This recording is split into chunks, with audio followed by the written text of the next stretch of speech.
마가복음 1장 35절부터 45절 말씀 제가 여러분들을 위해서 읽어드리도록 하겠습니다. 마가복음 1장 35절부터 45절입니다.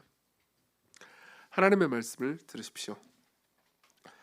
새벽 아직도 밝기 전에 예수께서 일어나 나가 한적한 곳으로 가사 거기서 기도하시더니 시몬과 및 그와 함께 있는 자들이 예수의 뒤를 따라가 만나서 이르되 모든 사람이 주를 찾나이다 이르시되 우리가 다른 가까운 마을들로 가자 거기서도 전도하리니 내가 이를 위하여 왔노라 하시고 이에 온 갈릴리에 다니시며 그들의 여러 회당에서 전도하시고 또 귀신들을 내쫓으시더라. 한 나병 환자가 예수께 와서 꿇어 엎드려 간구하여 이르되 원하시면 저를 깨끗하게 하실 수 있나이다. 예수께서 불쌍히 여기사 손을 내밀어 그에게 대시며 이르시되 내가 원하노니 깨끗함을 받으라 하시니 곧 나병이 그 사람에게서 떠나가고 깨끗하여진지라.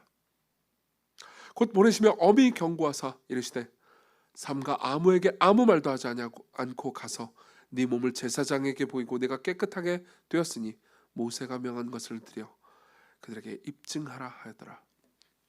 그러나 그 사람이 나가서 이 일을 많이 전파하여 널리 퍼지게 하니 그러므로 예수께서 다시는 드러나게 동네로 들어가지 못하시고 오직 바깥 한적한 곳에 계셨으나 사방에서 사람들이 그에게로 나오더라. 아멘. 여러분들은 삶에서 그러니까 우선순위를 따라서 살아가는 삶에 대해 고민해 보신 적이 있는지 모르겠습니다. 사실 이건 굉장히 중요합니다. 이 영어 격어에는 first things first라는 말이 있죠. 그러니까 이제 중요한 것 먼저 하라, 뭐 소중한 것 먼저 하라 이런 말이 있습니다. 왜 그래야 될까요? 분명히 여러분들은 삶에서 그런 경험을 해본 적이 있을 겁니다. 그러니까 삶에서 우선순위 없이 공부를 하잖아요. 그러면은 시험에 안 나오는 것만 공부해서 이제 시험을 망하게 되겠죠. 그런 적 있지 않으십니까? 제가 주로 그랬습니다. 그리고 우선순위 없이 일을 하잖아요. 그러면은 많은 일을 하고 되게 바빴는데도 불구하고 별로 이렇게 열매를 거두는 것 같지 않죠. 그런 경험 하신 적 있을 겁니다. 하루 동안 뭐 회사 가가지고 하루 종일 일했는데 정작 내가 해야 되는 일은 전혀 못하고 막 전화만 받고 뭐 잡일만 처리하다 끝났다 분명히 있을 거예요. 예. 그리고 우선순위 없이 여러분들이 그런 식으로 삶을 살다가 계속 삶을 살다가 이제 말년에 삶을 마감하기 직전에 여러분들은 나 인생을 헛살았어라고 느낄 때가 있을 겁니다.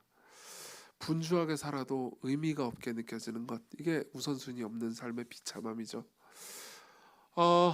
예수께서는 굉장히 바쁘게 사셨던 것 같습니다. 지난주에는 우리가 부활절 설교를 들었고 그 전주까지 이제 우리는 마가복음을 보고 있고 지금도 이제 마가복음 5번째인데요.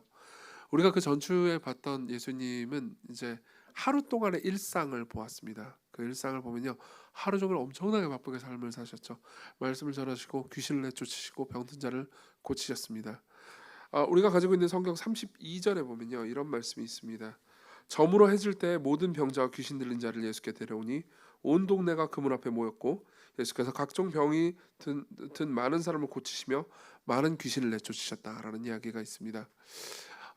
해외에서 삶을 좀 사신 분들은 아시겠지만 우리나라는 특히 서울 같은 경우에는 밤이 돼도 뭐 사실 그때부터 시작이잖아요, 그렇죠?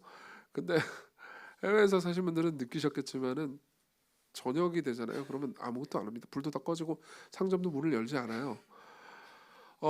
근데 이제 과거에는 더 심했겠죠, 당연히. 예. 고대에 뭐 전기가 있습니까? 뭐가 있습니까? 그러니까 이제 해 저물면 아무것도 안 해요. 무슨 일인지 하지 않고 일찍 잔단 말입니다. 근데 해가 저물었는데도 불구하고 사람들이 예수님께로 찾아왔습니다. 왜냐하면 수많은 사람들이 예수님께서 병자를 고치시고 귀신 들린 자를 내쫓는 걸 보면서 자기가 고침받고 싶어가지고 예수님께 나왔거든요. 예수께서는 그들을 다 고쳐주셨습니다. 그러다 보니까는 이제 밤이 늦게까지, 뭐 언제까지 사역하셨다고 말하고 있지는 않지만 아주 밤 늦게까지 일을 하셨을 겁니다. 굉장히 피곤하셨겠죠. 특히나 예수님의 사역 패턴을 볼 때 예수님께서는 단순히 병자를 고치실 때 그냥 자 다음 환자 이런 식으로 하지 않으셨습니다.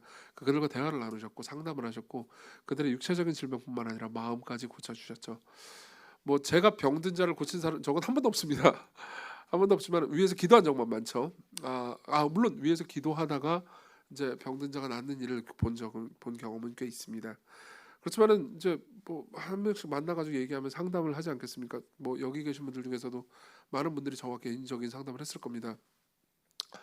그러면 그런 상담을 많이 하잖아요. 그럼 되게 피곤해요. 예. 굉장히 피곤하고 밤 늦게 들어가면은 아주 피곤하기 때문에 다음 날 늦잠 자고 싶은 생각이 가득합니다. 근데 예수께서는요 35절에 보면요 새벽 아직도 밝기 전에 일어나서 나가 한적한 곳으로 가서 기도하셨죠. 이걸부터 시작해서 우리는요, 그러니까 이 35절부터 45절까지의 내용을 통해서 그 예수님 삶의 우선순위를 볼 수가 있습니다.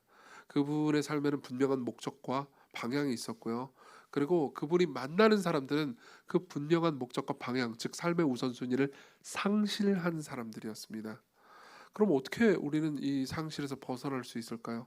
그리고 예수께서는 이 상실을 경험한 사람들, 그러니까 삶의 우선순위가 무너진 사람들을 어떻게 대하실까요? 저는 본문 전체를 통해서요. 그러니까 우리가 마땅히 가져야 되는 우리 진짜 삶의 진정한 우선순위가 무엇인지 첫 번째로 말씀드릴 겁니다. 그리고 두 번째로 그 우선순위가 어떻게 문제가 생기고 전복되고 뒤틀어지는지를 말씀드리겠습니다. 그리고 마지막으로 예수 그리스도께서 그 모든 것들을 어떻게 회복시키시는지 그분이 경험한 것은 무엇인지 하나씩 이야기해 보도록 하겠습니다. 먼저 삶의 진정한 우선순위입니다. 35절 보죠. 새벽 아직도 밝기 전에 예수께서 일어나 나가 한적한 곳으로 가서 거기서 기도하시더니 이거는 꽤나 고무적인 말씀입니다. 그러니까 전날까지 밤 늦게까지 사역을 하시고 다음 날 늦잠도 잘 법하지 않습니까? 근데 예수께서는 새벽같이 일어나십니다. 그리고 한적한 곳으로 나가죠. 여기서 한적한 곳이라고 번역된 단어는 광야입니다. 그리스어로는요. 근데 진짜 사막이 그 근처에 있었는지는 잘 모르겠습니다. 아마 있었을 수도 있고 아닐 수도 있는데 사막이었든 아니었든 굉장히 한적한, 그러니까 사람들이 안 찾는 곳으로 가셔서 간절히 기도를 하신 거죠. 많은 성경을 주석하는 학자들이 이 본문을 보면서 굉장한 감동을 받습니다. 그분이 이렇게 열심히 하나님께 기도하는 삶을 사셨구나라는 생각을 하게 되죠. 마크 스트라우스라는 좋은 마가복음 주석을 쓴 학자가 있습니다. 이 사람은 이 본문을 주석하면서 이런 이야기를 하죠. 하나님의 아들이신 예수님이 자신의 삶의 목적을 성취하기 위해서 그분의 아버지와 홀로 시간을 보낼 필요가 있었다면 우리는 얼마나 더 그래야 하는가, 이렇게 말하는 겁니다. 예. 예수께서는 자신의 삶에서 상당 부분을 기도하려 하셨습니다. 복음서를 보면요, 그분이 습관을 쫓아서 습관적으로 굉장히 오랫동안 그리고 새벽같이 그리고 밤늦게 미명에 기도하셨다는 것을 알 수가 있습니다. 자, 어쨌든 간에 그분이 이렇게 기도를 하고 있는데요, 제자들이 그 한적한 곳까지 쫓아옵니다. 36절 37절 시몬과 및 그와 함께 있는 자들이 예수의 뒤를 따라가 만나서 이르되 모든 사람이 주를 찾나이다. 자, 여기 보면요, 우리는 그러니까 제자들이 아주 흥분했다는 것을 알 수가 있습니다. 그러니까 신났죠. 전날 사역이 엄청났거든요. 굉장히 많은 사람들이 몰려들었거든요. 그러니까 얼마나 신나겠습니까?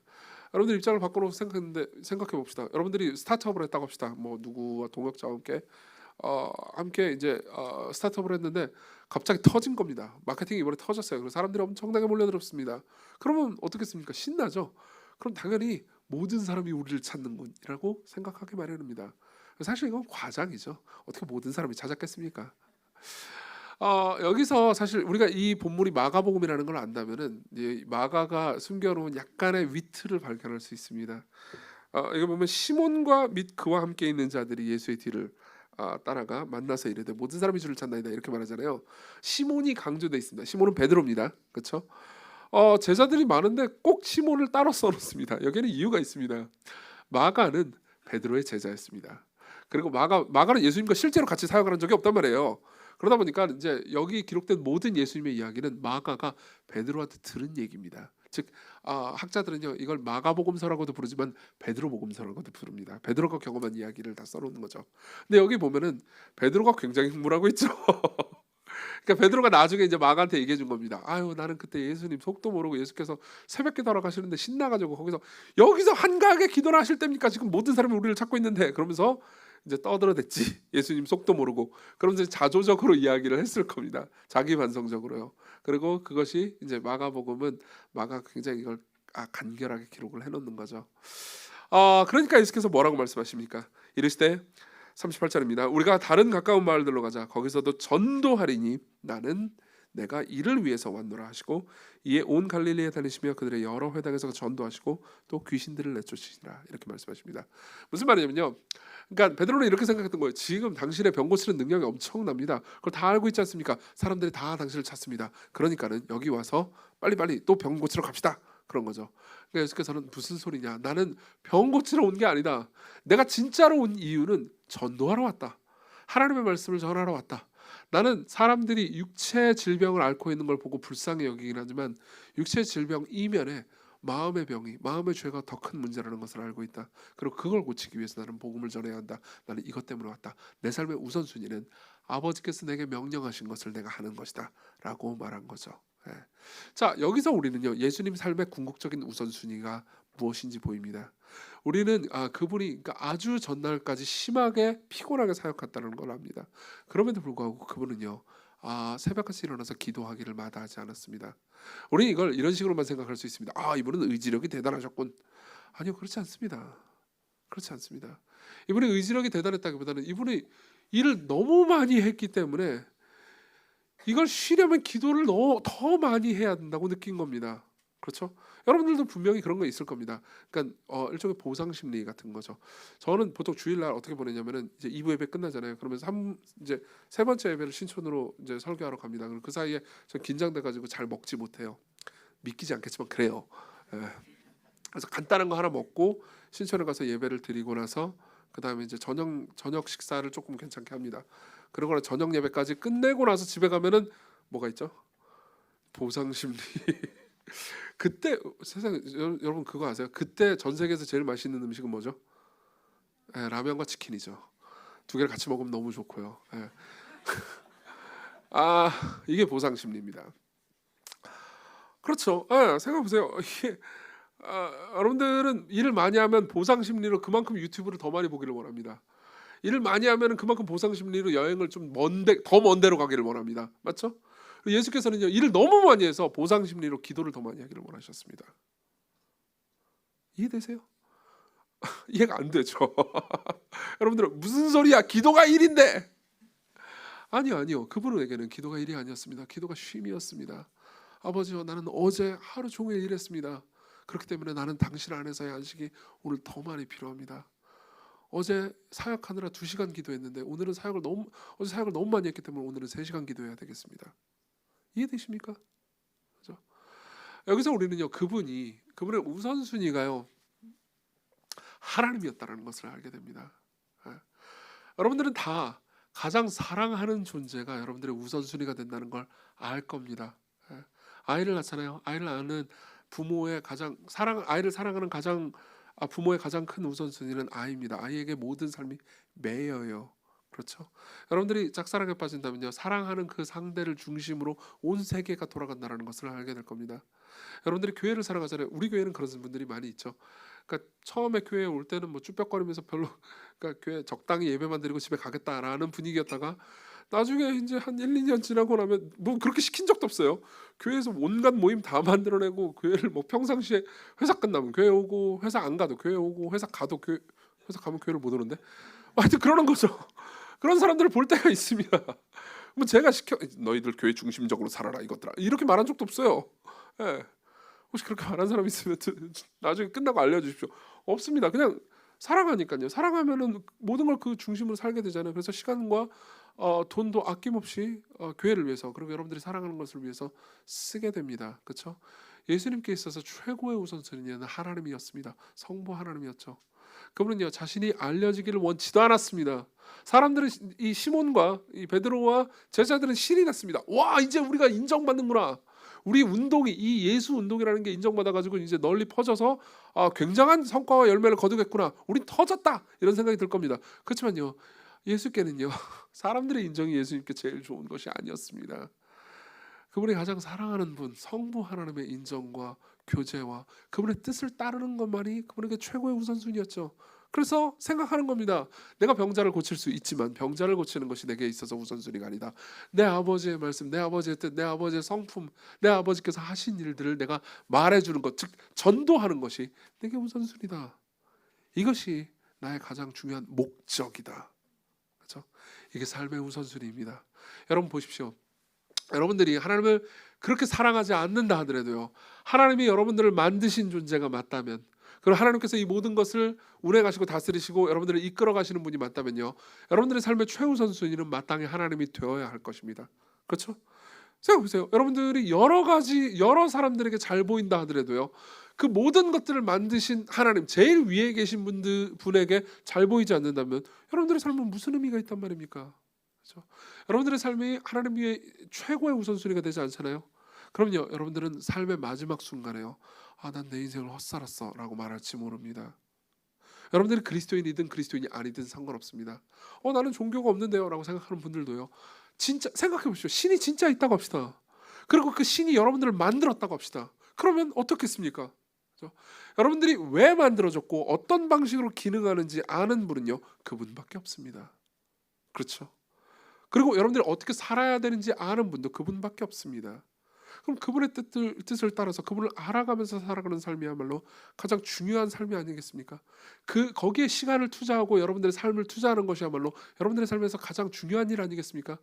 물론 돈을 버는 일도 중요하고 다른 여러 가지 일들도 중요합니다. 그렇지만요, 신이 정말로 여러분들을 만들었고 여러분들이 어떻게 살아야 되는지 안다면요, 여러분들은 그분을 찾고 알고 만나야 할 겁니다. 그게 여러분들의 삶의 우선순위를 제대로 정립하는 일이겠죠.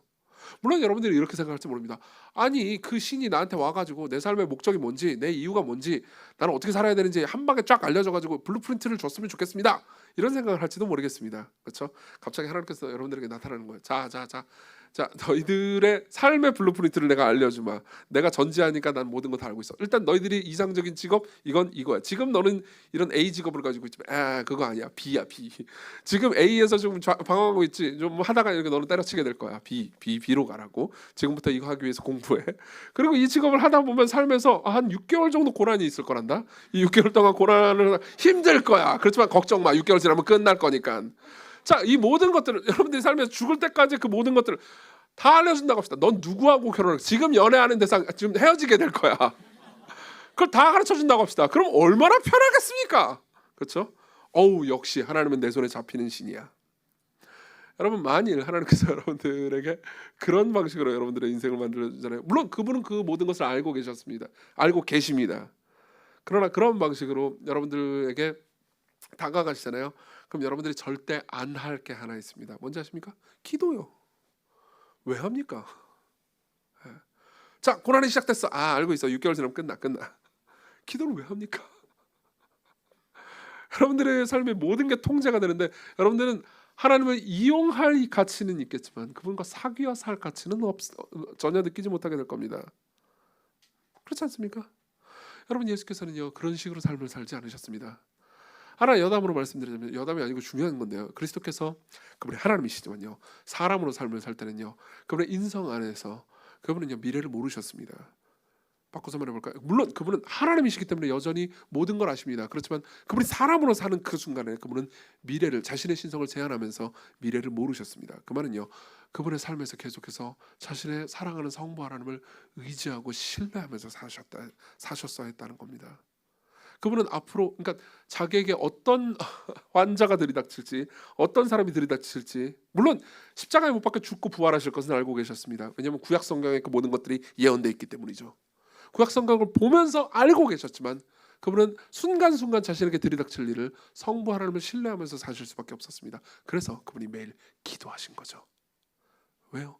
그분의 삶의 우선순위는 하나님이니까요. 여러분들이 삶에서요, 나는 뭘 잘하는지 모르겠어. 하나님 나한테 무슨 은사를 주시는지 모르겠어. 나는 여기 왜 있는지 모르겠어. 나는 왜 살아야 되는지 모르겠어. 그렇게 생각을 하면서 하루하루를 의미 없게 느끼시는 분들이 계실 수 있습니다. 여러분, 그 모든 것들을 알기 위해서 하나님께 가셔야 합니다. 여러분들이 계속해서 하나님과 교제하지 않잖아요. 그럼 여러분들은 계속해서 하나님 나를 사랑하신다는데 나한테 아무것도 주지 않았어. 내 삶은 불쌍해. 의미 없어. 가치 없어. 자살하지 못해서 그냥 살아갈 뿐이야 라고 말하게 될 겁니다. 여러분들이 많은 나날들을 바쁘게 살아가도 의미 없게 느껴지는 이유가 바로 여기 있습니다. 여러분들의 우선순위를 제대로 생각해 보십시오. 두 번째로 넘어갑니다. 이 우선순위가 어떻게 전복되어 가는지를 봅시다. 40절부터 42절을 보겠습니다. 한 나병 환자가 예수께 와서 꿇어 엎드려 간과하여 이르시되 원하시면 저를 깨끗하게 하실 수 있나이다. 예수께서 불쌍히 여기사 손을 내밀며 그에게 이르시되 내가 원하노니 깨끗함을 받으라 하시니 곧 나병이 그 사람에게서 떠나고 깨끗해진지라. 자, 봅시다. 한 나병 환자가 등장합니다. 나병 환자가 등장해서 예수께 겸허하게 말합니다. 당신이 원하시면 저를 깨끗하게 하실 수 있습니다. 이 나병 환자는 굉장히 겸손합니다. 그리고 자기 중심적이지 않고 그러니까 예수님 중심적입니다. 당신이 원한다면 당신이 나를 고칠 수 있다는 걸 의심하지 않습니다. 당신이 능력 있다는 걸 고칠 수 의심하지 않습니다. 당신이 의향이 있는지만 궁금합니다. 정말 나를 고치기를 원하신다면 저를 고쳐 주십시오라고 말합니다. 예수께서는 기꺼이 고치기를 원하셨고 고쳐 주십니다. 자, 우리 입장에서는 이게 무슨 뭐 대단한 별일인가? 예수께서는 늘 병자를 고치시니까 싶을 수 있겠지만요. 1세기에 이 본문을 보는 사람들은요, 굉장한 충격을 받았을 겁니다. 왜냐하면요, 나병은요, 고대에서요, 완전히 격리돼 마땅한 병이기 때문이죠. 여러분들은 아마 나병 환자를 본 적이 없을 겁니다. 여기 2부 예배 참석하시는 분들은 거의 본 적이 없을 겁니다. 저는 옛날에 한번 본 적이 있습니다. 제가 옛날에 보고 정말 굉장히 그 증상이 그렇게 심각한 나병 환자도 아니었는데도 불구하고 그러니까 그때 받았던 충격이 지금도 기억에 날 정도입니다. 나병은 뭐냐면요. 그러니까 우리나라 말로 뭐 문둥병 혹은 한센병이라고 하죠. 한센병은요 끔찍한 병입니다. 간단하게 얘기하면 살아있는 존재인데 몸이 썩는 병입니다. 아주 끔찍한 병이죠. 나균으로 인해서 발생하는 병인데요. 그러니까 한센병이 심각해지잖아요. 그러면은 아마 보신 적이 있는지 모르겠는데요. 나중에 인터넷에 사진 검색하면 나올 겁니다. 검색하지 마세요. 지금 하지 마세요.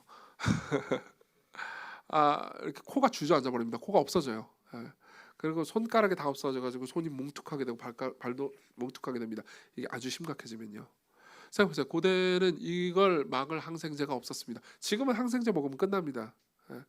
근데 고대는 이걸 막을 수 있는 방법이 없었습니다. 그래서 사람의 얼굴이 뭉개지고 뭉그러지고 그리고 피가 늘나고 진물이 나고 그런 과정 중에서 이제 몸이 썩는 것을 볼 수밖에 없었죠. 보세요. 엄청난 공포였겠죠. 살아있는 사람이 썩어가는 걸 보는 건 엄청난 공포였을 겁니다. 그리고 그것은 슬프게도 전염됐습니다. 그렇죠. 사실 이제 나중에 의학이 발달한 이후에는 사람들이 이제 이 한센병이 그러니까 생각보다 전염성이 그렇게까지 강한 건 아니라는 걸 발견했습니다. 그러니까 코로나 바이러스보다 전염성이 덜합니다. 하지만 여전히 전염이 되는 병이긴 합니다. 그러니까 같이 삶을 살면서 밥도 먹고 시간을 오래 보내면 반드시 전염되는 병입니다. 예. 그러니까 생각해보세요. 전염돼요. 그리고 끔찍해집니다. 고대 세계에서 한센병에 걸린 사람을 나병에 걸린 사람을요 신의 저주를 받은 사람이라고 생각하는 것은 무리가 아니었습니다. 사람들은 이렇게 생각했죠. 얼마나 나쁜 짓을 했으면 혹은 저 부모가 얼마나 나쁜 짓을 했으면 저 사람이 저런 저주를 받았을까. 그럼 그때 사람들이 보는 건 뭐였을까요? 격리죠. 격리시켜버립니다. 실제로 레위기에 보면 이런 말씀이 있습니다. 나병 환자는 레위기 13장 45절입니다. 옷을 찢고 머리를 풀며 윗입술을 가리고 외치기를 부정하다 부정하다 즉 불결하다는 의미입니다. 할 것이고 병 있는 날 동안은 늘 부정할 것이라 그가 부정한즉 혼자 살되 진영 밖에서 살지니라. 무슨 말입니까? 이런 사람들은 같이 살도록 허용되지 않았습니다. 왜냐하면 전염되니까요. 그렇죠? 그리고 같이 전염이 안 된다 하더라도 보기에 너무 흉하니까 두려움을 주었습니다. 그러니까 어떻게 되죠? 격리시켜 버렸습니다. 자기들끼리만 살도록요. 이게 먼 옛날 이야기도 아닙니다. 여러분들 소록도라고 아십니까? 소록도요. 아마 아시는 분도 있을 겁니다. 지금도 있습니다. 소록도는 전남에 있습니다. 전남에 있는 섬인데요. 거기에 그러니까 이제 몇십 년 전이에요. 그것도 오래 전도 아닙니다. 우리나라는 거기에 한센병 환자들을 다 가둬뒀습니다. 뭐 지금도 거기서 이제 치료 센터가 있어요. 근데 뭐 가둬두는 방식은 아니죠. 네, 그때 다 가둬뒀습니다. 가둬두고요. 그러니까 육지로 나오지 못하게 격리시켜 버렸죠. 그리고 끔찍한 일들을 자행하게 됐습니다. 예컨대 나병 환자가 임신을 하잖아요. 그럼 반드시 국가가 그냥 낙태시켜 버렸습니다. 예. 그런다고 꼭 나병 환자가 되는 아기가 나오는 게 아니거든요. 그러니까 의학적 근거도 없이 낙태시켜 버리곤 했습니다. 그리고 막 학살을 자행하기도 하고 굉장히 끔찍한 일들이 많았습니다. 나중에 여러분들이 소록도를 한번 검색해 보십시오. 지금 말고요. 나중에 해보십시오. 아마 여러분들 알게 될 겁니다. 예. 아주 끔찍한 일이었습니다. 그렇기 때문에 나병 환자들은요 사람들이 사는 곳으로 들어가는 게 허용되지 않았습니다. 그러니까 사실 예수님께 이 나병 환자는 굉장한 폭력적인 일을 행한 겁니다. 그러니까 예수님이 있는데 가까이 오면 안 돼요. 오히려 누군가 자기가 혼자 있는데요. 누군가 자기 근처로 오잖아요. 그러면 불결하다 부정하다라고 외쳤어야 했습니다. 그렇지 않으면 법을 어기는 거였어요. 그럼 어떻게 하죠? 오, 나병 환자가 있구나. 그러면서 도망가 버리겠죠. 예.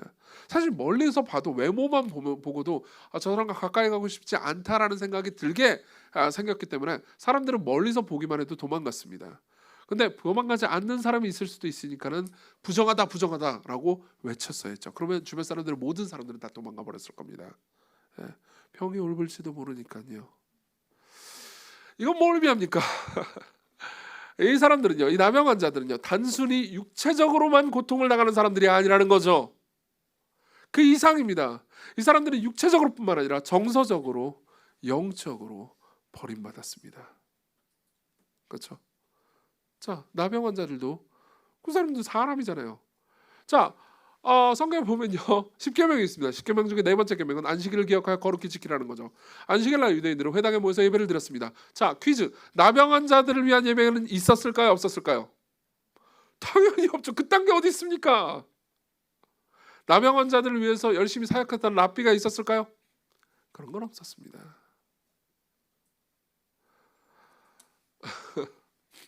그들은요, 예배를 드릴 수도 없었고 말씀을 들을 수도 없었습니다.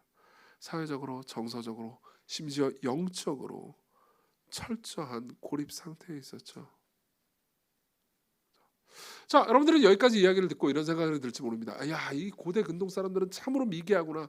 아무리 그렇지 그 병자인데 그런 식으로까지, 아니 말씀도 못 듣게 하고 그렇게 격리시키는 게 말이 되나, 이렇게 생각할지 모릅니다. 하지만 여러분, 이건 그렇게 낯선 이야기도 아니고 먼 이야기도 아닙니다. 2년 전에 나온 책 중에서 코로나에 걸려버렸다라는 책이 있습니다. 김지호라는 분이 원래는 블로그에 올렸던 글인데요, 그게 이제 책으로 나왔어요. 저는 이 책을 지금도 가지고 있고요, 굉장히 흥미롭게 읽었습니다. 이건 3년 전에 코로나에 걸린 한 사람의 이야기입니다. 김지호 씨 본인이 코로나에 걸렸어요. 그리고 여러분들이 3년 전 분위기를 기억하시는지 모르겠습니다. 2020년 때 코로나가 처음 터졌을 때 사람들은 너나 할 것 없이 굉장히 두려워했습니다. 그리고 누가 코로나에 걸리잖아요. 그럼 지금 격리 며칠 하나요? 일주일 하나요? 예. 일주일 뭐 대충 해도 뭐 이렇게 아무도 걸리지도 않죠. 그렇죠. 게다가 의료인들은 3일인가 격리하는 걸로 알고 있어요. 뭐 격리를 안 하기도 하고 그렇습니다. 요즘은 뭐 그냥 대충, 여기 계신 분들도 사실 3월 초에 마스크 풀렸잖아요. 그때 제가 예배 드릴 때 여러분들 마스크 벗은 사람 별로 거의 없었어요. 풀렸어도. 근데 지금 많이들 벗고 계시잖아요. 분위기가 아주 좋아졌죠. 예. 근데요, 2020년은 상상도 할 수 없는 때였어요. 그때 격리가 2주였습니다. 근데 본인만 2주를 하는 게 아니고요, 밀접 접촉자라는, 기억나세요 그 단어? 예. 전부 다 격리했었어야 했습니다. 그리고 이분은요, 그러니까 이분은 굉장히 조심했어요. 조심했는데도 불구하고 걸리게 됐습니다. 걸리자마자 자기의 삶이 급격하게 바뀌는 걸 느꼈죠. 제가 다 전화를 돌려가면서, 그러니까 내가 사실 코로나에 걸렸고 너는 밀접 접촉자고 어쨌든 너는 격리, 이 얘기를 다 돌렸어야 했어요. 이분이 병원에 며칠을 입원했는지 아세요? 50일을 입원했습니다.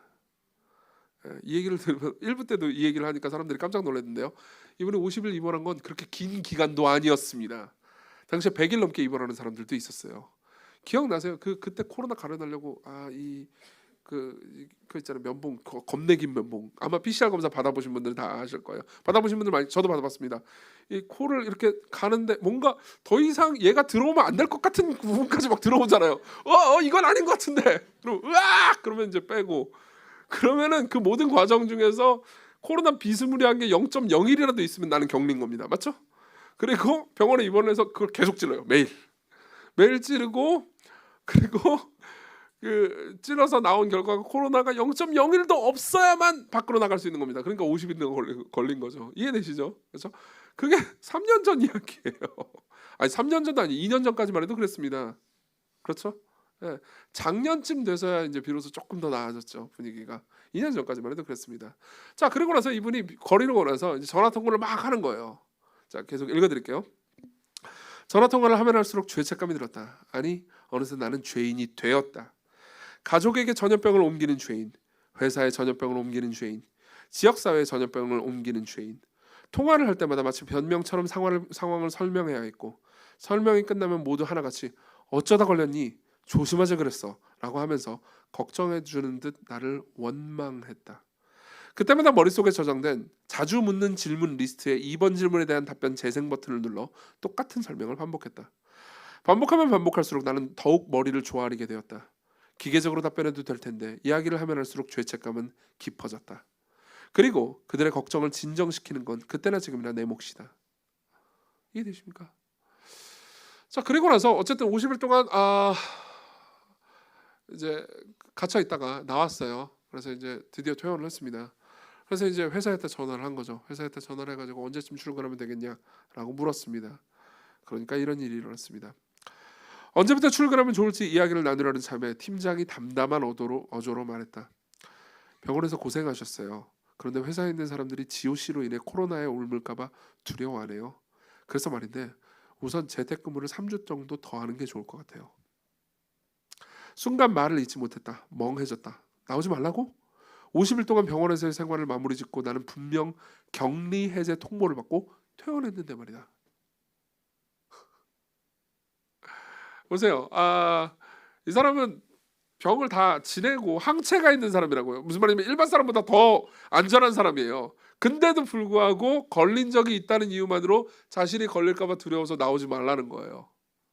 그 이후의 이야기를 보잖아요. 뭐 어떻게 되냐면 3주 동안 재택근무를 해요. 그러고 3주 후에 다시 전화를 합니다. 언제 출근할까요? 그러니까는 다른 곳을 알아보라는 이야기를 듣습니다.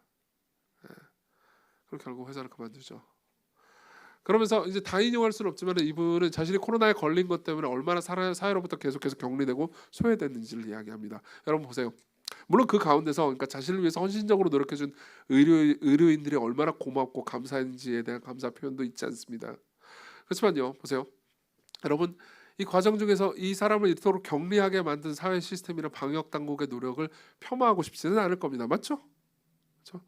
그렇지만 지금 이제 3년이 지난 후에 보니까 뭔가 낯설지 않습니까? 뭔가 이상하지 않습니까? 저는 그때 당시 사회 분위기가 꼭 잘못됐고 그때 당시 사람들의 노력을 정죄하고 싶은 것이 아닙니다.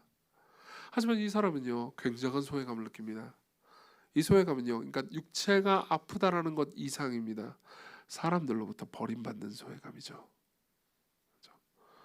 이 사람을 두려워하면서 안 나왔으면 좋겠다고 말하는 사람들이 여러분들이 이기적이라고 생각할 수도 있겠지만은 이해도 되지 않으십니까?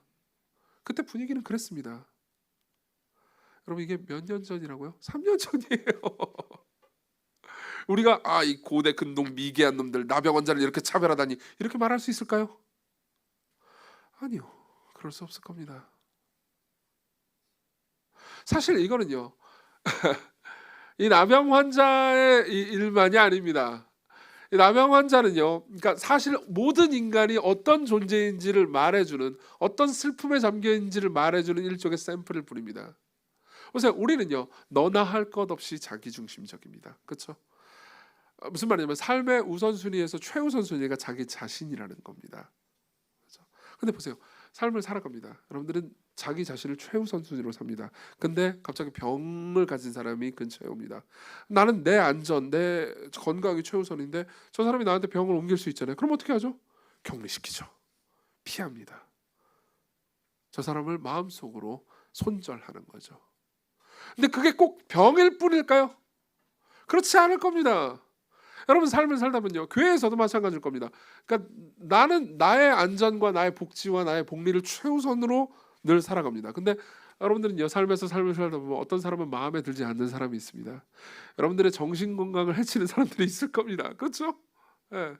저 사람과 이야기하면 피곤한 어떤 사람이 있습니다. 저 사람을 만나면 뭔가 안 맞는 그런 사람들이 있습니다. 그럼 어떻게 하죠? 물론 우리가 너는 부정하다고 외치면서 내 근처에 오지 마 이렇게 말할 수는 없죠. 여러분들은 너나 할 것 없이 다 교양 있는 사람들이니까요. 그렇죠?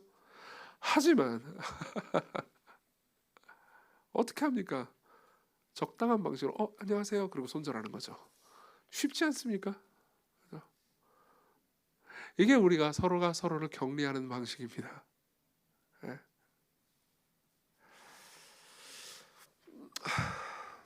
우리 모두에게 이 마음이 있고요. 우리는 자아라는 우선순위를 건드리는 사람을 불쾌하게 여깁니다. 그리고 그들을 내쫓아 버리죠. 그들은 우리에게 불결합니다. 여러분들은 아마도 지금 우리는 신분제가 철폐된 사회를 살고 있잖아요. 나름의 신분이 다 있어라고 말하지만 공식적인 신분 같은 건 없습니다. 그렇죠? 근데 과거의 세계에는 신분이 훨씬 더 강했습니다. 조지 위필드라는 설교자가 있습니다. 이 사람은 제가 그러니까 설교자들 중에서 가장 존경하는 사람 중에 한 명입니다. 이분은 아주 선명하게 복음을 전한 18세기 영국의 설교자였습니다. 그리고 그때는 이제 신분제가 여전히 있을 때였죠. 그때 당시 위필드의 설교를 즐겨 들었던 사람 중에서는 헌팅턴 백작 부인이라는 분이 있었습니다. 이분은 위필드의 설교를 듣고 회개를 했습니다. 위필드의 설교는 아주 그러니까 과격하고 충격적인 면이 있었습니다. 뭐냐면은 위필드는 복음을 전했습니다. 그것도 순전한 복음을 전했죠. 모두가 그리스도 안에서 하나님께 용서와 사랑과 은혜를 받을 수 있다고 말했습니다. 근데 그 이야기를 전하려면요, 필연적으로 신분과 상관없이 모두가 죄인이라고 말했어야 했습니다. 왕이든 아니면 길거리에 무슨 하류 인생이든 똑같이 하나님 앞에 보시기에는 똑같이 죄인이고 똑같이 은혜를 받아야 되는 가련한 사람들이라고 말했어야 했습니다. 그리고 그때 당시 위필드의 시대에 그런 말을 함부로 한다는 것은요, 굉장히 도전적인 일이었죠. 사회 특히 상류층들의 마음을 거슬리게 하는 말이었습니다. 그리고 헌팅턴 백장 부인은요, 처음에 위필드의 그 설교를 들었을 때 마음의 분노를 품었다가 그 말이 사실이라는 것을 알게 됐습니다. 그리고 자신의 마음을 낮췄죠. 그리고 회개했습니다. 그리고 복음에서 가장 달콤한 부분을 경험했습니다. 하나님께서 조건 없이 자신을 그리스도 안에서 사랑해 주신다는 걸요. 그러니까 어떻겠습니까? 자기 친구들 다 데리고 오고 싶을 거 아니에요. 그렇죠? 복음을 통해서 은혜를 받았기 때문에 친구들을 데리고 오고 싶었습니다. 그리고 그 친구 중에 한 명은 버킹엄 공작 부인이었습니다. 되게 높은 사람이라고 생각하시면 됩니다. 그리고 그 공작 부인한테 우리 설교 들으러 같이 갑시다. 위필드의 설교 들으러 같이 갑시다 라고 말했습니다. 그리고 이 공작 부인은요, 위필드의 설교를 불쾌하게 여겼습니다. 그 공작 부인이 헌팅턴 백작 부인에게 보낸 편지가 남아 있습니다. 읽어드리죠. 부인께서 땅 위에 기어다니는 흔한 인간들과 다를 바 없는 죄악된 마음을 가졌다고 하시는 것은 정말 말도 안 되는 말씀입니다. 이는 매우 불쾌하고 모욕적인 일입니다. 부인께서 지체롭고 교양 있는 신분과 전혀 어울리지 않는 그런 정서를 과연 즐기셔야 하는지 의문스러울 따름입니다. 무슨 말입니까? 위필드는 모두가 죄인이라고 말한단 말이에요. 그러니까 그딴 설교를 내가 듣고 있어야 된다는 말이에요 라고 이야기한 거죠. 자, 보십시오. 여러분들 입장에서는 뭐야 이게 이렇게 교만한 여자가 다 있어, 이런 식으로 생각할지 모릅니다. 그렇지만 당시에 18세기 당시에는요, 이게 그냥 흔한 일이었어요. 18세기 당시의 정서에서 이렇게 말하는 것은 이상한 일이 아니었습니다. 그리고 위필드는요, 그 당시의 정서를 거슬러서 복음을 전한 거죠. 보십시오. 저는 여러분들에게 이렇게 말할 겁니다. 복음은요, 여러분들 중에서 사회성이 좋고 대화를 잘 나누고 괜찮은 성품을 가진 사람들과, 그리고 사회성이 별로 없고 자기중심적이고 사람들을 종종 불쾌하게 하는 언행을 가진 모든 사람들이 다 똑같이 죄인이라고 말합니다. 아멘 하시겠습니까? 물론 여러분들은 이 상태에서 이 분위기에서 아멘을 안 하면 안 될 것 같으니까 할 수 있겠지만, 사실 실제로 삶을 살아갈 때는요, 여러분들은 뭐야, 저 눈치도 없고 사교성도 없고 뭐 저딴 식으로 대화해, 이렇게 말할 겁니다. 그리고 종종 마치 자신이 저 사람보다 덜 죄인인 것처럼 생각하고 행동할 겁니다. 그걸 어떻게 하냐고요? 저도 그러니까요. 저도 종종 그러니까요.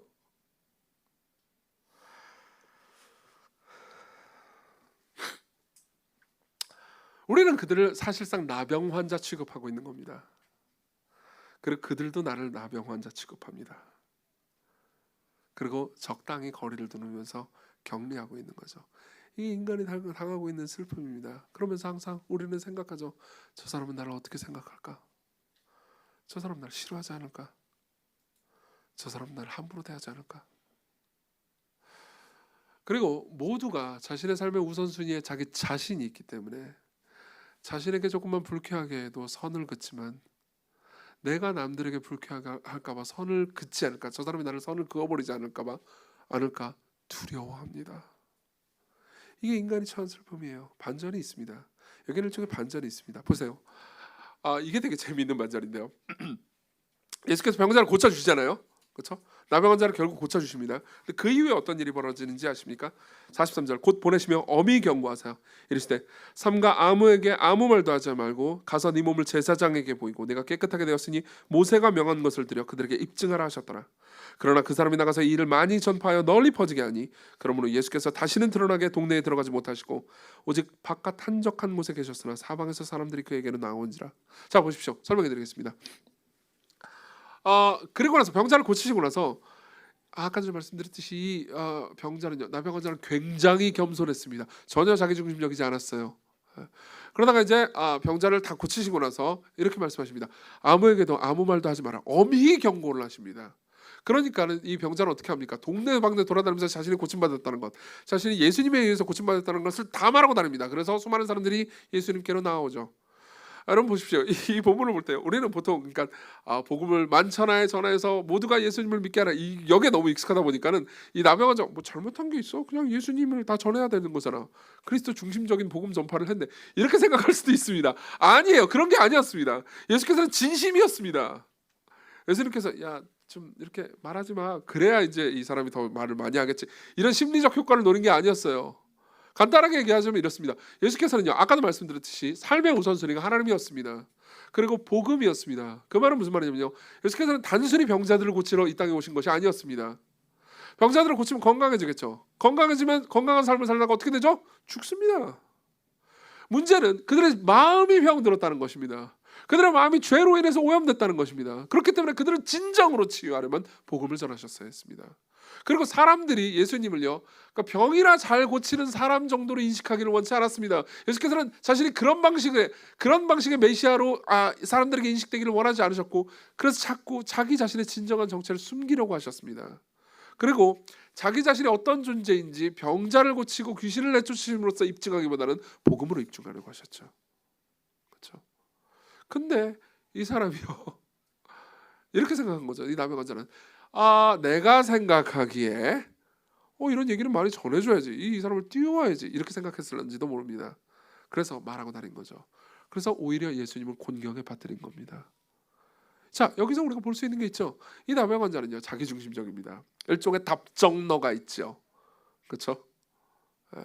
아니 뭐 말하지 말라고는 했지만 뭐 그럼에도 불구하고 내 생각에는 여러분 그걸 아십니까? 이게요, 에덴 동산에부터 비롯된 사실이라는 것을 하나님께서 말씀하셨습니다. 선악을 알게 하는 나무의 열매를 먹지 마라. 그리고 아담과 하와는 생각했죠. 근데 내 생각에는, 여러분 여기서 삶의 우선순위가 자기 자신인 사람을 보지 않습니까? 아담과 하와가 그랬습니다. 삶의 우선순위, 판단의 우선순위, 생각의 우선순위가 자기 자신이었죠. 그리고 자기 자신이 내가 생각하기에, 하나님은 이렇게 말했지만 내가 생각하기엔 이게 옳아, 그러면서 그걸 선택한 거죠. 여기에는 자기 자신이 신이 된 사람이 있습니다. 그렇죠? 성경은 이렇게 말하지만 내 생각에는 하나님을, 혹은 내 삶을, 내 행동을 이렇게 해야 돼.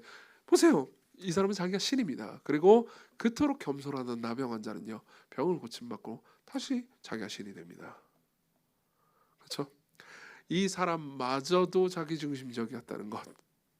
이 사람은 나병이라는 육체의 질병은 고침받았지만 자기중심성이라는 마음, 영혼의 죄의 질병은 전혀 고침받지 못했다는 것. 이게 이 이야기의 반전입니다. 그렇죠? 이거는 우리 모두를 이야기해 줍니다.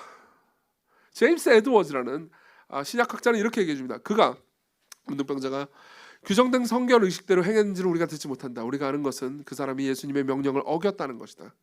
그가 예수님께 고침을 받은 후에 그의 진심과 겸손은 자기 만족과 무시로 변한다. 결과는 부정적인 역설이다. 예수님은 나병 환자에서 환자에게서 짐을 벗겨주시지만 이 사람은, 이 나병 환자는 소문을 퍼뜨리며 예수님께 짐을 지운다.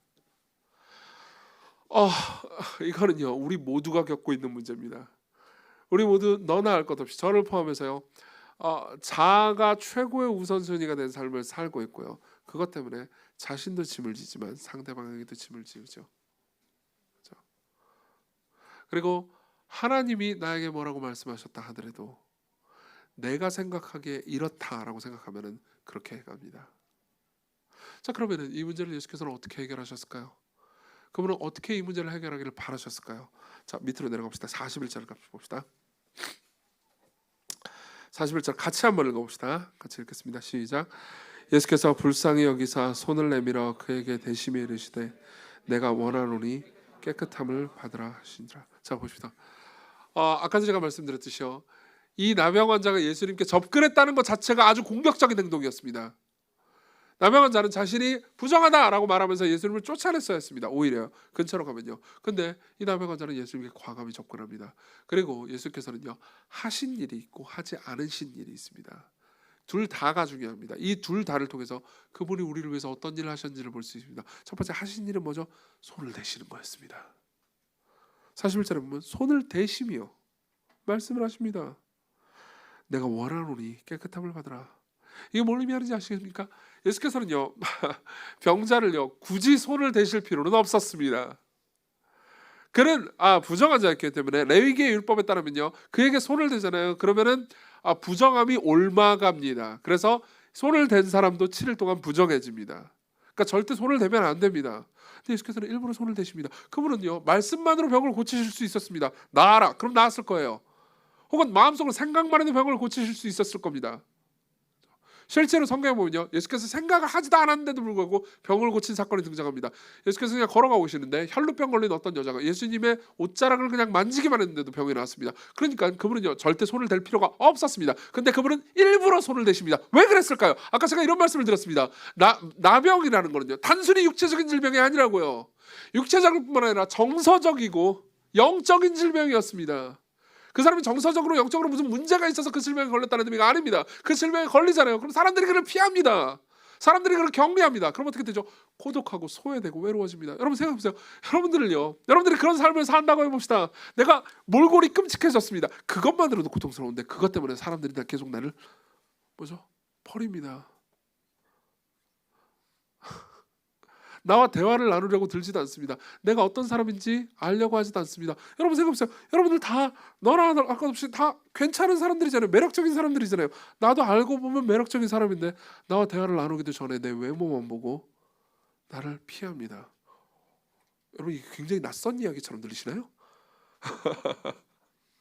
처음 듣는 이야기예요. 인생에서 경험해 본 적이 없는 이야기예요. 아니겠죠.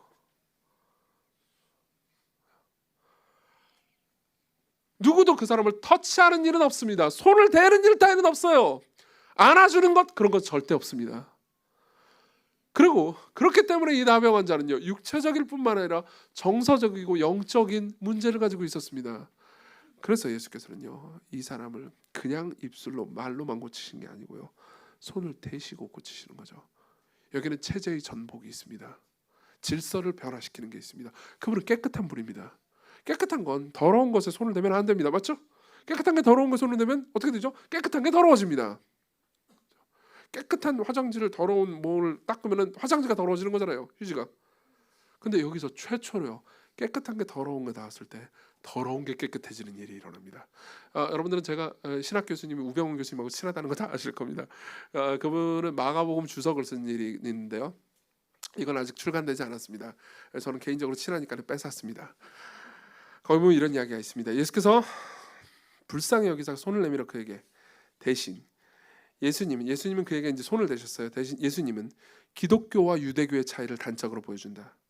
유대교가 접촉을 통해 부정해지는 종교라면 기독교는 접촉을 통해 깨끗해지고 거룩해지는 종교이다. 예수님은 그 어떤 부정함도 깨끗하게 하실 수 있는 능력이 있으시다. 실제로 이거는요 예수께서 하지 않으신 일을 통해서 더 배가 됩니다. 여기 본문을 보면요 44절에 보면 이르시되 삼가 아무에게도 아무 말도 하지 않고 가서 네 몸을 제사장에게 보이고 내가 깨끗하게 되었으니 모세가 명한 것을 드려 그들에게 입증하라 라는 말씀을 하십니다. 이게 무슨 말이냐면 이 사람이 원래 나병 환자였잖아요. 저 나병 환자라고 다 알고 있단 말이에요. 근데 이 사람이 이제 깨끗하게 나았으니까 사람들 속으로 들어가서 삶을 살 수 있잖아요. 그렇죠? 근데 그러려면은 공증을 받았어야 됐습니다. 근데 당시의 제사장들은 공중보건이 같은 역할도 했습니다. 그래서 이 사람이 나았다라는 것을 공증해주면 이 사람은 이제 사람들 사이에서 살 수 있는 거죠. 예수께서는 이 사람이 단순히 육체적인 질병만 나을 뿐만 아니라 이 사람들이 사람들 가운데 살면서 사람들에게 사랑받고 그리고 그 안에서 공동체를 이루면서 살 수 있도록 이끌어주기를 원하셨습니다. 그래서요 모세에게 명한 예물을 드리면서 가서 제사장에게 확인을 해라. 그리고 삶을 행복하고 즐겁게 살아라 라고 이야기를 하는 거죠. 그렇죠? 근데요 실제로 레위기 13장 14장을 읽어보잖아요. 그러면 여기에 대한 규례들이 있습니다. 근데 제사장들이 이 병 나은 거를 하기 위해서 뭘 해야 되는 이 굉장히 복잡한 규례들이 되게 많이 있거든요. 근데 예수께서는 이 모든 걸 하나도 하지 않으십니다. 하나도 하지 않으세요. 그리고 이게 중요한 부분입니다. 무슨 의미인지 아십니까? 예수께서는 제사장들이 해야 되는 규례를 하나도 하지 않았는데도 불구하고 그저 손을 대셨고요. 손을 대심으로써 병을 고치십니다. 그럼 뭘 의미합니까? 예수께서는 이렇게 말씀하시는 겁니다. 구약성경에 나오는 모든 제사장들은 진짜로 너를 고칠 수 없단다. 그렇지만 나는 너를 고칠 수 있지. 그건 뭘 의미합니까? 내가 진짜 제사장이다. 내가 진짜 참 제사장이다. 내가 너희들이 만나고 있는 그 모든 제사장들은 정말로 너희들을 치유할 수 없지만 나는 너희들을 치유할 수 있는 진짜 제사장이란다 라고 말하는 거죠. 그리고 그것이 가장 찬란하게 드러난 부분이 있습니다. 보십시오. 45절을 봅시다. 그러나 그 사람이 나가서, 나병 환자가 나가서요, 이 일을 많이 전파하여 널리 퍼지게 했습니다. 왜요? 자기중심적이니까요. 그리고 이 나병 환자의 자기중심성 때문에, 그러므로 예수께서 다시는 드러나게 동네에 들어가지 못하시고 오직 바깥 한적한 곳으로 가셨습니다. 자, 이게 뭘 가리키는 건지 아십니까? 아까 제가 인용했던 제임스 에드워즈라는 학자는요, 마가복음에 관한 굉장한 탁월한 주석을 썼습니다. 그리고 이 본문의 주제를 이렇게 얘기합니다. 예수님과 나병 환자가 자리를 바꿨다고요. 자리를 바꿨다고요. 무슨 말입니까? 원래 예수께서 도시 한가운데 계셨습니다. 사람들과 함께 계셨죠. 사람들이 다 예수님을 찾고 있었습니다. 시몬은 흥분해가지고 말할 정도였죠. 모든 사람이 당신을 찾아요. 모든 사람들이 예수님을 꺼져요 그러지 않고요, 그분을 찾습니다. 그분은 인기쟁이입니다. 맞죠? 인싸예요. 근데 나병 환자가 옵니다. 나병 환자는 모두가 피하는 사람이죠. 근데 고침을 받습니다. 근데도 불구하고 나병 환자는 죄를 짓습니다. 예수님의 말씀을 어기죠. 나병 환자의 죄 때문에 예수님은요, 도시에 살고 있는 예수님은 바깥으로 쫓겨나가시고 한적한 곳으로 가십니다. 그리고 예수님의 은혜 때문에 나병 환자는 도시 안으로 들어가죠. 보세요, 여기 자리를 바꾸는 게 있습니다. 나병 환자가 마땅히 당해야 되는 일을 예수님이 대신 당하십니다. 예수님이 마땅히 누려야 되는 기쁨을요, 나병 환자가 예수님 대신 받죠. 제임스 에드워즈는 이렇게 얘기합니다. 이 그림은 예수께서 결국 십자가에서 하실 일이 무엇인지 말해준다고요. 그분은 죄를 지으신 적이 없습니다. 그분은 우리처럼 자기중심적이지 않았습니다. 그분의 삶 전체는 하나님께 드린 삶이었습니다. 그분은 하나님 중심적이었고 하나님께 기쁨이 되는 분이었습니다. 그분은 하나님께 죄를 지으신 적이 없습니다. 그렇지만 하나님께 범죄한 존재처럼 십자가에서 하나님의 저주를 받으셨습니다. 우리가 받아야 되는 것을 그분이 받은 거죠. 우리가 있어야 할 자리에 그분이 서 계셨던 겁니다. 그분은 더러운 분이 아니었습니다. 그렇지만 마치 더럽고 혐오스러운 존재처럼 사람들과 하나님께 버림을 받았습니다. 그분은 의로운 분이었지만 마치 죄인 취급받으셨습니다. 죄인이 아니었는데도요, 우리와 그분이 자리를 바꾼 거죠. 우리는 너나 할 것 없이 자기중심적이지만 그분은 하나님 중심적이었습니다. 근데도 불구하고 그분은요, 자기중심적인 존재가 받아야 되는 벌을 받으셨습니다. 보세요, 그분은 어디 계셨다고 그러죠? 바깥 한적한 곳에 계셨다고 말합니다. 물론 이건 광야를 나타내는 그리스도이기도 합니다. 그렇지만요, 여러분, 성경이 지옥을 뭐라고 묘사하는지 아십니까? 지옥을, 물론 우리는 지옥의 불이라고 묘사되는 걸 잘 알고 있습니다. 맞죠? 하지만요, 지옥은 한편에서는 불이라고 묘사되지만 또 다른 한편에서는 바깥 어두운 곳이라고 묘사됩니다. 핵심은 이겁니다. 그분이 우리가 마땅히 받아야 되는 지옥의 형벌을 대신 십자가에서 받고 계셨던 거죠. 그럼 우리가 자리를 바꾼 겁니다. 여러분들은 어떻게 보이기를 원하십니까? 아까 제가 처음에 예배 시작할 때 했던 말을 기억하시는지 모르겠습니다. 늦게 오신 분들은 아마 못 들었을 겁니다. 오늘 오늘도요, 보니까 헤어스타일을 좀 바꾸신 분들이 몇 분 계시네요. 그죠? 여러분들은 여러분들의 헤어스타일이 어떻게 보이기를 원하십니까? 예쁘게 보이기를 원하지 않으십니까? 예. 여러분들은 여러분들의 행동과 말이 어떻게 보이기를 원하십니까? 여러분들의 주변 사람들이 여러분들을 어떻게 보기를 바라십니까? 혹시요, 여러분들을 정말로 알게 되면, 사람들이 여러분들을 정말로 알게 되면 여러분들을 싫어하지 않을까요?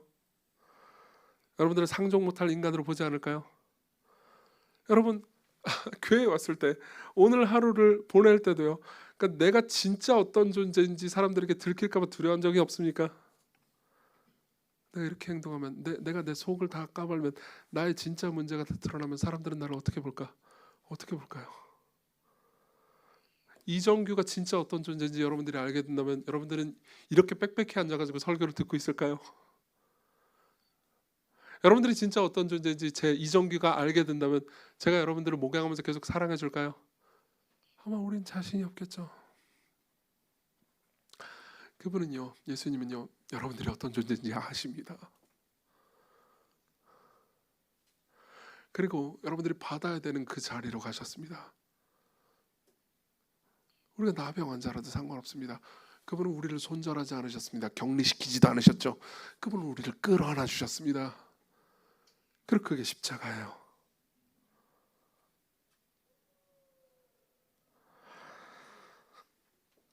아, 오늘 좀 이따 설교 끝나고 부를 찬송을 제가 바꿨습니다.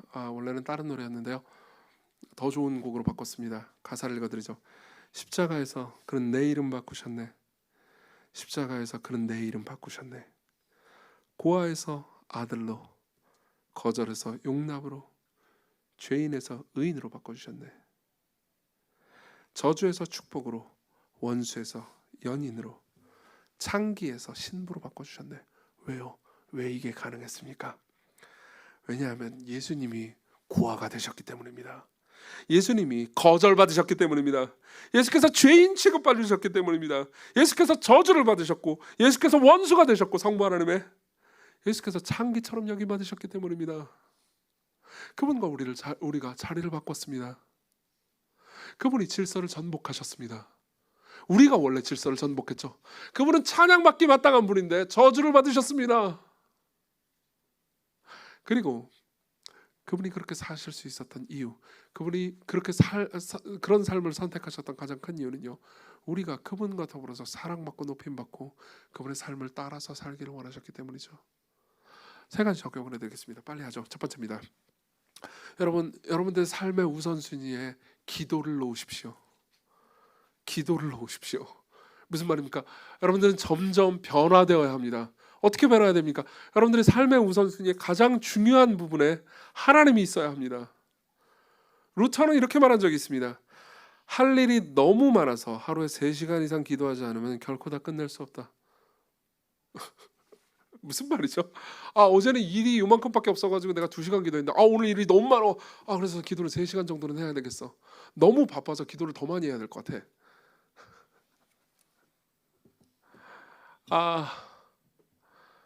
이게 그리스도께서 사신 삶이고요. 그리고 그리스도를 아는 사람들이 살 수 있는 삶입니다. 여러분들은 평상시에 기도하십니까? 만약 여러분들이 개인적으로 기도하고 하나님과 홀로 있는 시간을 가지는 일을 거의 하지 않았다면요, 당장 오늘부터 시작하셨으면 좋겠습니다. 시간을 정해놓으십시오. 그 시간을 프라임 타임으로 주십시오. 여러분들이 좋아하는 시간이요. 여러분들이 편안하게 좋아하는 일을 하는 그 시간 있죠. 그 시간을 주께 드리십시오. 그분과 더불어서 교제하십시오. 여기 계신 분들 중에 정말 많은 분들이 매일 묵상을 보고 있다는 걸 알고 있습니다. 그걸 잘 못 보시는 분들이라면요, 아마 이렇게 하셔도 좋을 겁니다. 이거 제가 교역자들이 이렇게 했으면 좋겠다라고 말하려다가 여러분들이 자발적으로 하는 게 훨씬 더 좋겠다는 생각이 듭니다. 그러니까 나는 새벽파다. 그러면 모으는 거예요. 새벽파 모여라. 온유로 올리면 되는 거죠. 그렇죠? 새벽파 모여라. 그러면 5시 반에 일어나가지고 같이 줌으로 뭘로 같이 보는 거예요. 매일 묵상을요. 그리고 같이 기도하는 거죠. 기도를 조금 더 길게 같이 하는 겁니다.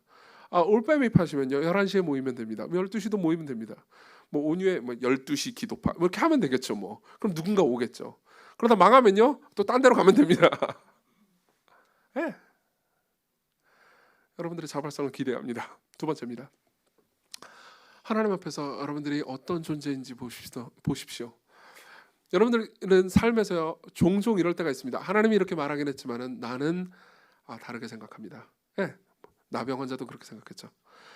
예수님이 나한테 말하지 말라고 했지만 내 생각에는 말하는 게 더 나을 것 같습니다. 여러분,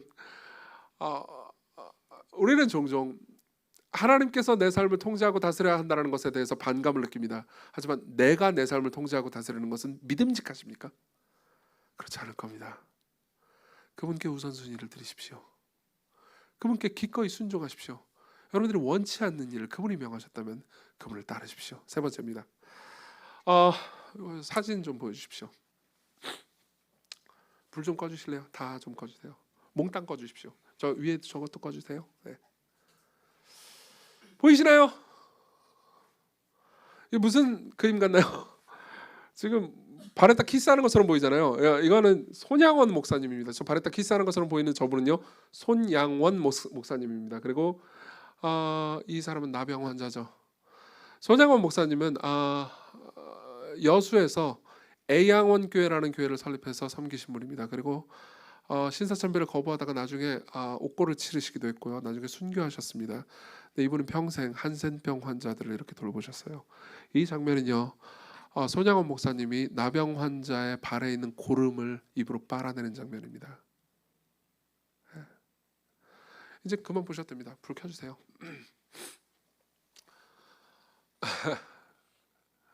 제가 왜 이제 안 켜줘도 돼요. 이건 이제 안 보셔도 됩니다. 왜 이걸 보여드릴까요? 손양원 목사님은 이렇게 하면 자기가 옮을 수도 있다는 걸 몰랐을까요? 물론 지금 여러분들이 이렇게 하라는 건 아닙니다. 나병 환자를 보면 항생제를 주시면 됩니다. 아니요, 병원으로 데려가면 됩니다. 그렇지만요, 우리는 다른 방식으로 행동할 수 있습니다. 왜 손양원 목사님이 이렇게 행동했을까요? 그분은요, 자신이 더럽고 자신이 기피할 만한 죄인임에도 불구하고 자신을 용서해 주시고 자신과 자리를 바꾸신 분을 알고 있었기 때문입니다. 여러분들은 그분을 아십니까? 여러분들은 그분이 여러분들을 사랑하셨다는 것을 아십니까? 그러면요, 여러분들은요, 이렇게 할 수 있습니다. 나와 맞지 않는 사람을 받을 수 있습니다. 용납할 수 있습니다. 여러분들은 그를 만질 수 있습니다. 문자적으로 해석하지 마세요. 어떤 형제가 나는 끌어안아야겠다 이거 하지 마세요. 오해할까봐 쓸데없는 소리를 하고 있는데, 여러분요, 그 사람들은요, 마음으로 끌어안아 줄 수 있습니다. 동성끼리는 얼마든지 끌어안으십시오. 그리고 여러분들은 여러분들이 마음속으로 원하지 않는 일을 하나님께서 원하셨기 때문에 하실 수 있습니다. 그분이 여러분들을 사랑하셨습니다. 도전적인 말이 될지 모르지만 하나님 보시기에 여러분들은 저를 포함해서 혐오스러운 존재였습니다. 그러나 그분은 여러분들을 버리지 않으셨습니다. 그 사랑을 알고 계십니까? 그리스도께로 오십시오. 기도합시다.